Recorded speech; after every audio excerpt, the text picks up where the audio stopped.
নমস্কার। জয় সুভাষ। আজকে 23শে জানুয়ারি, তাই আজকের থেকে ভালো দিন আর এই কথাগুলো বলার আর খুঁজে পেলাম না। আজকে কিছু কথা বলবো যা আমাদের মতো অতি সাধারণ মানুষের মনের মধ্যে সবসময় চলতে থাকে এই সমাজ এবং সামাজিক পরিস্থিতির সম্বন্ধে।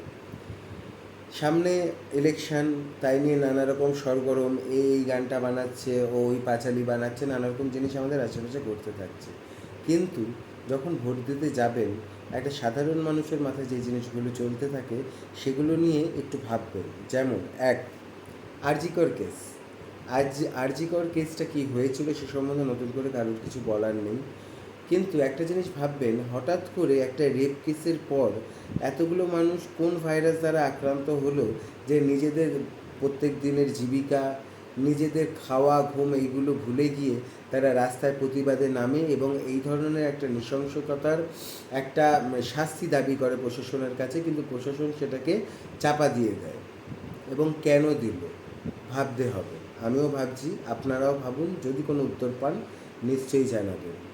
2, সমাজে সবসময় আমরা শুনে এসেছি, এর আগেও শুনেছি, এখন শুনছি, হয়তো ভবিষ্যতেও শুনবো যে দেশে চাকরি নেই, রাজ্যে চাকরি নেই, শিক্ষিত ছেলে মেয়েরা ফেউ ফেউ করে ঘুরে বেড়াচ্ছে, কেউ কোনো চাকরি পাচ্ছে না নিজেদের যোগ্যতা অনুযায়ী। কিন্তু চাকরি পেয়েছে, কিন্তু হঠাৎ করে লাথি মেরে বের করে দিয়ে বলা হলো তোমাদের চাকরি আজকে থেকে নেই। বেশ এটা পিসি সরকার ভাব, জাদু ছেড়ে চলছে। এই ধরনের ঘটনা কি আগে কখনো শুনেছেন?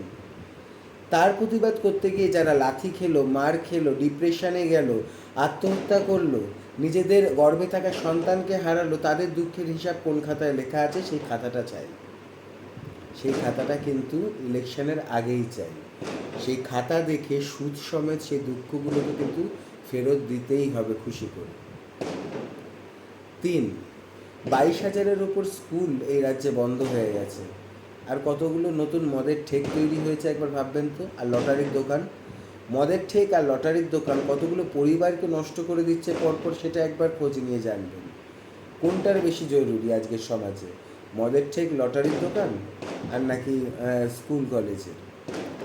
বাচ্চা ছেলে মেয়েগুলো এমনিতেই মোবাইলে আক্রান্ত হয়ে গেছে, বাবা মারা নিজেদের কাজে বিজি, নিজেদের ছেলে মেয়েদের সময় দিচ্ছে না, হাতে মোবাইল ধরিয়ে দিচ্ছে। তারপর আজকালকার দিনে তো স্কুলেও ছেলে মেয়েদের হাতে মোবাইল বুঝে দেওয়া হয় যে হ্যাঁ পড়াশোনার জন্য লাগবে, এই করবে, কিন্তু তার একটা প্রয়োগের, তার একটা বিধিনিষেধ যে তাতে মোবাইলে রাখা উচিত, সেই ধরনের সিস্টেম ডেভেলপ করার প্রতি কারোর কোনো নজর আমি দেখতে পাচ্ছি না। আমার সে সম্বন্ধে জ্ঞান নেই, যাদের জ্ঞান আছে, যারা মোবাইল ধরিয়ে দিচ্ছেন, তাদের তো সেই জ্ঞানটা নিয়েই ধরানো উচিত যে ছেলেমেয়েটা পড়াশুনো করবে, পড়াশুনোর বাদে আর কি কি দেখতে পারে এবং তাতে কি কি বিধিনিষেধ থাকা উচিত এই বয়সের ছেলে মেয়েদের, সেটা তাতে যাতে উপলব্ধি করানো হয় বা তাতে যাতে নিয়ন্ত্রিত করা যায় সেই সম্বন্ধে আমাদের ওয়াকিবহাল হতে হবে। তো মোবাইলের প্রতি আসক্তিটা যদি না কমানো যায়, একটা জেনারেশন কিন্তু একদম ধসে যাচ্ছে। আমি হাজার হাজার লেবারকে এমন কাজ করিয়েছি নানা দিকে, এবং তাদের কাছ থেকেই খবর পেয়েছি তারা স্কুল বাদ দিয়ে মোবাইল কিনবে বলে শুধু টাকা জমানোর জন্য লেবারের কাজ করতে এসছে। কি না, তারা মোবাইল কিনে গেম খেলবে, গেম খেলে বড় বড় গেমার হবে, টাকা ইনকাম করবে, বাইক কিনবে, জীবনের শখ মেটাবে। এটা তাদের কাছে লেবারের কাজ করতে আসার একটা কারণ। তারা স্কুল বন্ধ করে দিয়েছে। ভাবতে পারেন কোন দিকে যাচ্ছে মানে আমাদের আগামী প্রজন্মটা।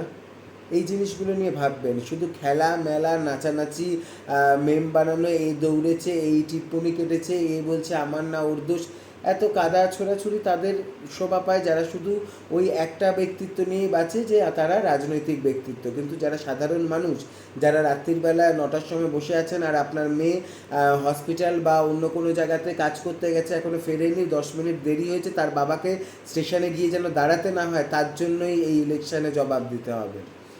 আর কোনো বাবা বা মাকে ভাবতে হবে না যে আমার ছেলে সবার সামনে দাঁড়িয়ে সত্যি কথা বলেছে বলে হয়তো তার কাটা মাথাটা বাড়িতে এসে পৌঁছাবে, তাকে অথবা তাকে গুলি খেয়ে রাস্তায় পড়ে থাকতে হবে। তার জবাবটা দিতে হবে এই ইলেকশানে। ভোট মানে শুধু উৎসব না, ভোট মানে মাতামাতি না, ভোট মানে এবিপি নিউজ চালিয়ে একটা ছোটোখাটো বস্তি বানিয়ে ফেলা নয় নিজের বাড়িটাকে কাই কাচালি দেখে। ভোট মানে নিজেদের চিন্তাগুলোকে, নিজেদের বুদ্ধিগুলোকে শানিত করা, নিজেরা যে জবাবগুলো খুঁজে পাচ্ছেন না সেই জবাবগুলো খুঁজে বের করতে হবে। আর পরিবর্তন নিয়ে কথা যারা বলছেন তাদের বলে রাখি, পরিবর্তনের কিন্তু দরকার হয়, আমি বলছি না।